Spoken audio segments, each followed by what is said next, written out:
اعوذ باللہ من الشیطان الرجیم بسم اللہ الرحمن الرحیم۔ شروع اللہ تبارک و تعالیٰ کے نام سے جو بڑا مہربان اور نہایت رحم کرنے والا ہے۔ ایک مقدس شہر جسے بیت المقدس کے نام سے جانا جاتا ہے، اس شہر کو دنیا کے سب سے پرانے شہروں میں سے ایک مانا جاتا ہے۔ اس دنیا کی تاریخ میں ابھی تک سب سے زیادہ انسانوں کی جانیں اسی شہر کے لیے لی گئی ہے، اور یہ کہنا بالکل بھی غلط نہیں ہوگا کہ جتنی زیادہ جنگیں اس شہر کو حاصل کرنے کے لیے لڑی گئی ہے، شاید ہی ہسٹری میں اتنی زیادہ جنگیں کسی اور شہر کے لیے لڑی گئی ہو۔ اس شہر کے بارے میں یہ بھی کہا جاتا ہے کہ اس شہر کا ذرہ ذرہ مقدس ہے۔ آپ کو بتاتے چلے کہ یہ دنیا کا اکلوتا ایسا شہر ہے جس کو تینوں ہی ابراہیمی مذہبوں یعنی کہ یہودیوں اور عیسائیوں کے ساتھ ساتھ مسلمانوں میں بھی حد سے زیادہ مقدس مانا جاتا ہے۔ یہودی مذہب کے مطابق ہماری دنیا کی شروعات اسی شہر سے ہوئی تھی۔ ساتھ ہی ساتھ ابراہیم علیہ السلام نے اپنے بیٹے کی قربانی کی تیاری بھی اسی شہر سے شروع کی تھی۔ اتنا ہی نہیں، اسی شہر میں وہ دیوار بھی موجود ہے جس کو یہودی مذہب میں سب سے زیادہ پاک جگہ مانا جاتا ہے۔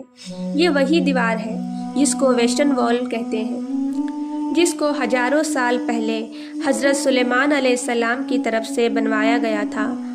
وہیں عیسائیوں کا ماننا ہے کہ اسی شہر میں حضرت عیسیٰ علیہ السلام کی پیدائش کی جگہ موجود ہے، بلکہ یہی وہ شہر تھا جہاں پر عیسیٰ علیہ السلام کو صلیب پر بھی چڑھایا گیا تھا۔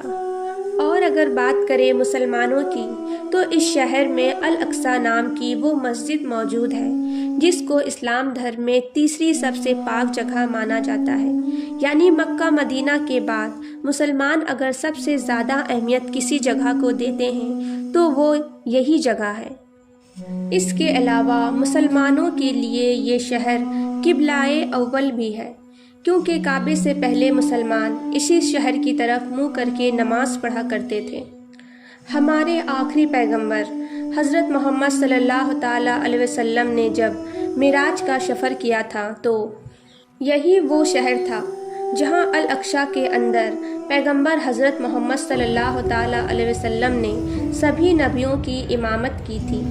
اس کے علاوہ حضرت سلیمان علیہ السلام اور حضرت داؤد علیہ السلام جیسے بہت سارے بڑے بڑے نبیوں کی قبر بھی یہاں موجود ہے، جو شہر کی اہمیت کو اور بھی زیادہ بڑھاتی ہے۔ شاید یہی وجہ تھی کہ ہسٹری میں اس شہر کو حاصل کرنے کے لیے مسلمان اور عیسائیوں کے بیچ ایک کے بعد ایک جنگ ہوتی رہی۔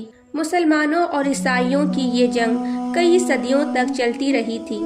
اب جانتے ہیں اس شہر کی شروعات کیسے ہوئی۔ آج سے تقریباً 7000 سال پہلے ہی اس شہر کے اندر انسانی آبادی ہوا کرتی تھی، جو اس شہر کو پرانے شہروں میں سے ایک شہر بناتی ہے۔ اس شہر کو سب سے پہلے حضرت داؤد علیہ السلام نے فتح کیا تھا۔ یہ وہی داؤد علیہ السلام ہیں جنہیں یہودی اور عیسائی دھرم میں ڈیوڈ کے نام سے جانا جاتا ہے۔ تب داؤد علیہ السلام نے اس شہر کو فتح کرنے کے بعد اس کو اپنی سلطنت کی راجدھانی بنایا۔ حضرت داؤد علیہ السلام نے اس علاقے پر تقریباً 33 سال تک حکومت کی تھی۔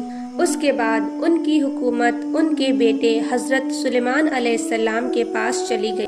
یہ وہی حضرت سلیمان علیہ السلام ہیں جن کو سلومن کے نام سے بھی جانا جاتا ہے۔ سلیمان علیہ السلام نے ہی ہیکل سلیمانی نام کی مشہور عمارت کو بھی بنوایا تھا، جس کے اندر تابوت سکینہ کو رکھا گیا تھا۔ تابوت سکینہ حد سے زیادہ خاص ہوا کرتا تھا۔